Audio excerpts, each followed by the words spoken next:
বন্ধুরা দেখুন, এই জিএম গাড়িটিতে আমরা টোটাল রোলার শেপের কাজ করছি।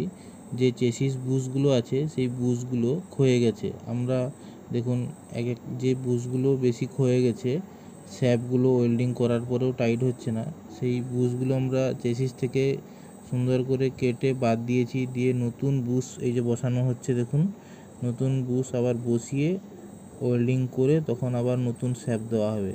তাহলে দেখবেন আপনার বারবার যে বুশ থেকে যে শ্যাপ আলগা হয়ে যাচ্ছে, টাইট থাকছে না, সেই সমস্যাটা আপনার মিটে যাবে। তো এটা একটু সাবধানতার কাজ আছে, কারণ চেসিস থেকে বুশ কাটার পরে ঠিকঠাকভাবে লাইন আপ করাটা একটু সাবধানতার কাজ আছে, না হয় পরে আরও সমস্যা হবে। তো দেখুন সাথে গিয়ারবক্সেরও কাজ হচ্ছে। এরপর এখন এই যে দেখুন, এখন নতুন বুশ ওয়েল্ডিংয়ের পরে নতুন শ্যাপ দেওয়া হচ্ছে। তো এই ধরনের কাজ করার জন্য মিস্ত্রির নাম্বার চাইলে ঝাড়গ্রাম বেলদা এরিয়ার জন্য